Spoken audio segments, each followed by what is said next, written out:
gözlerinde açılır bu milletin səhəri. Sənin adınla bağlı bu xalqın hər zəfəri. Qədəmin dəyən yerdə səhralar da gül atır, Gülüstana çevrilir yurdun kəndi şəhəri.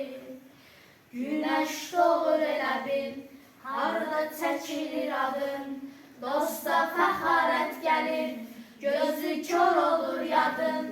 Azərbaycan deyəndə səni düşünürük biz, azadlığa inanır, xalqa sən bağışladın.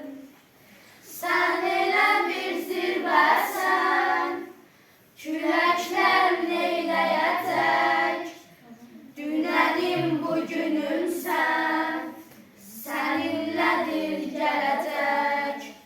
Nə qədər Azərbaycan, nə qədər bu millət var, Heydər xalqım deyəcək, xalq Heydər söyləyəcək. Heydər xalqım deyəcək, xalq Heydər söyləyəcək. Sən bu çətin zamanda gücümüz, qüvvətimiz, sən bizim bu dünyada ən böyük sərvətimiz. Millətin imzası var, imzaların içində, sənə halaldır halal, ülvi məhəbbətimiz.